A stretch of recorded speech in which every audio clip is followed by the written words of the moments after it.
Bienvenue sur Stade d'Afrique. Aujourd'hui, dans le cadre de notre interview, nous recevons pour vous l'ambassadeur du Maroc en Côte d'Ivoire, M.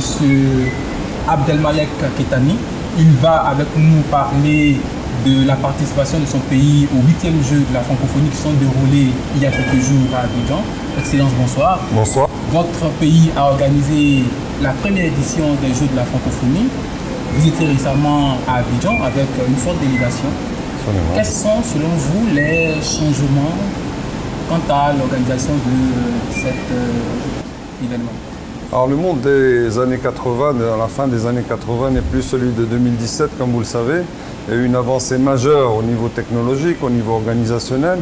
Aujourd'hui, je me félicite de voir le succès qui a été enregistré lors de ces Jeux de la francophonie à Abidjan. Et je tiens à féliciter les autorités ivoiriennes pour l'excellente organisation qui a mis en branle un certain nombre d'efforts et qui ont été couronnés de succès. Les Jeux se sont passés de façon spectaculaire depuis la cérémonie d'ouverture qui a été franchement magnifique, à la cérémonie de clôture qui a été très sympathique et très haute en couleur, qui a fait plaisir à l'ensemble des participants. Et le Maroc était bien représenté effectivement cette année. Le Maroc a participé à toutes les éditions et l'édition de 2017, la 8e édition qui s'est déroulée, comme vous l'avez dit, en Côte d'Ivoire, a été couronnée de succès aussi pour nous, comme nous avons été classés second sur le podium des médailles des nations participantes. Nous avons eu 42 médailles, dont 13 d'or, 14 d'argent et 15 de bronze. Donc nous avons été classés second. On se félicite de ce résultat qui montre que la génération montante des sportifs marocains est très prometteuse et augure d'un avenir excellent pour le sport marocain au niveau des autres Jeux, les Jeux olympiques, les Jeux méditerranéens et j'en passe. On peut considérer quand on vous écoute que le bilan est positif. Absolument. Ok. Et aujourd'hui, quand on fait le classement, on se rend compte que la France est en première position et que vous vous retrouvez en 4e position. On est en 2e position. En 2e position, de façon générale. Quand on prend depuis 1989 jusqu'à aujourd'hui, vous êtes en 4e position. C'est possible, oui.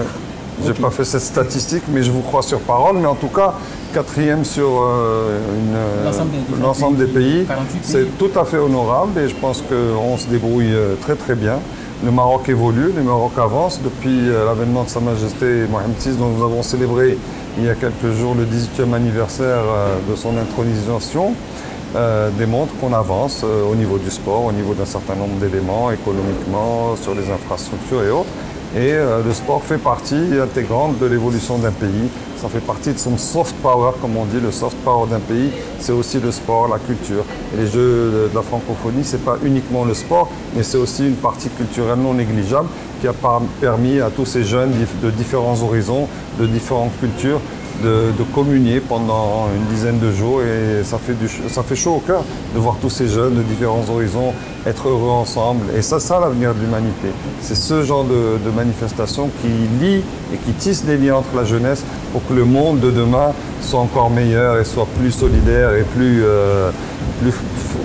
solidaire pour le développement de la jeunesse parce que la jeunesse, comme vous le savez, c'est l'avenir de l'humanité. Ok, alors on se rend compte depuis un bout de temps que le Maroc revendique son leadership sur le continent, notamment dans l'espace ouest-africain. La diplomatie, elle est en avant. Au niveau du sport, qu'est-ce qu'il en est véritablement? Alors tout d'abord, nous on ne revendique pas de leadership. Okay. On n'a pas une vision hégémonique ou une vision de leadership en tant que telle. Sous l'égide de Sa Majesté, la vision de la coopération sud-sud est devenue une réalité. Le Maroc s'est engagé en Afrique à tous les niveaux, que ce soit au niveau politique, au niveau économique, au niveau social et au niveau sportif également. C'est une vision de partager l'expérience qu'a acquise le Maroc durant ces 30 dernières années, mais particulièrement lors des 20 dernières années, juste après l'avènement de Sa Majesté le Roi, que Dieu l'assiste. Nous avons connu une grande évolution dans notre pays, on en est très fiers. Et aujourd'hui, le Maroc apporte à ses frères africains de l'ensemble du continent, et en particulier en Afrique de l'Ouest où je me trouve aujourd'hui, une expérience, que ce soit sur le plan industriel, le plan culturel, etc., et même sur le plan sportif. Pendant les Jeux, on a eu une réunion avec monsieur le ministre des Sports, monsieur Amichia, avec notre ministre des Sports, et on a discuté d'un certain nombre de voies de collaboration à venir qui sont très prometteuses pour nos deux pays. Okay. Alors, on se rassure de savoir que vous ne revendiquez pas le leadership, mais c'est tout comme On a pu constater qu'en 2015, vous avez refusé l'organisation de la CAN. Depuis un certain moment, on se rend compte que vous êtes en train de talonner le Cameroun sur la question. Qu'est-ce qu'il en est véritablement? Alors, je redis ce que j'ai dit précédemment. Nous sommes des Africains engagés en Afrique pour le développement de notre continent. Comme vous le savez, le Maroc a rejoint en début d'année 2017 l'Union africaine. Nous voulons rejoindre de façon définitive la CEDEAO. Et tout ça pour apporter notre contribution à l'édification d'une Afrique nouvelle, de l'Afrique qui gagne. Sa Majesté le Roi, dans divers discours, a articulé la vision d'une Afrique positive, une Afrique qui grandit, une Afrique qui fait confiance à l'Afrique. Les Africains doivent faire confiance aux Africains. Et nous sommes capables de nous entraider pour ensemble réussir des réalisations importantes. Tout reste à faire dans beaucoup de pays, dans le mien aussi, il y a encore beaucoup de choses à faire. Mais ensemble, on pourra y arriver. Nous avons des étudiants de tous les pays d'Afrique qui vont au Maroc pour parfaire leurs connaissances. Nous avons des hauts-cadres qui vont au Maroc pour contribuer à l'émergence de leur pays une fois de retour. Et dans le domaine du sport également, nous avons des centres de formation, etc. Et c'est un peu ce qu'on disait avec M. le ministre Amicha, pour qu'ils puissent venir au Maroc former les entraîneurs, les acteurs de la scène sportive ivoirienne, pays dans lequel je suis, mais c'est valable également pour l'ensemble des pays. Donc nous n'avons pas cette vision, comme je l'ai dit tout à l'heure, de leadership, mais nous avons une volonté de développer notre continent ensemble.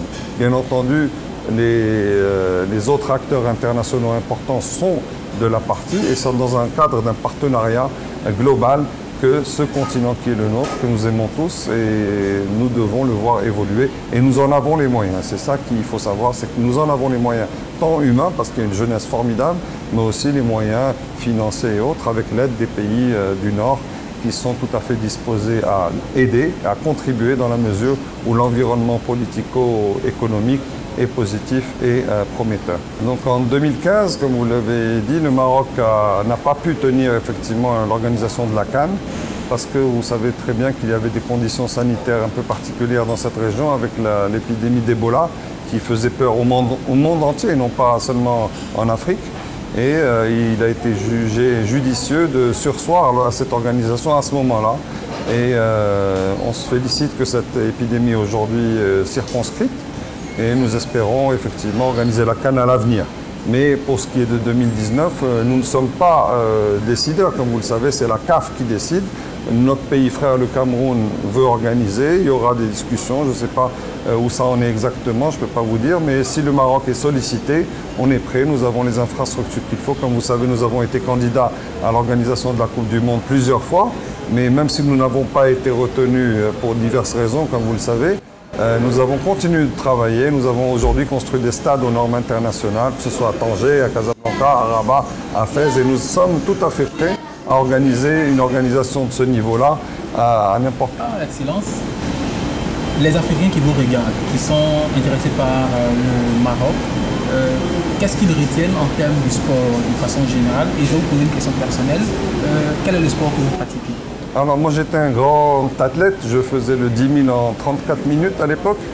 Bon, j'ai été blessé plusieurs fois, malheureusement j'ai arrêté ma carrière sportive. J'étais grand basketteur également, je fais du basket dans un club de première division.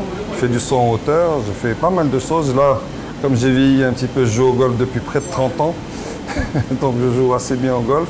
Mais le Maroc est plein d'infrastructures tout à fait valables, que ce soit au niveau du golf, pour ne pas le citer, mais aussi les sports d'athlétisme, le football, tous les sports, le tennis, on a une académie de tennis de très haut niveau également.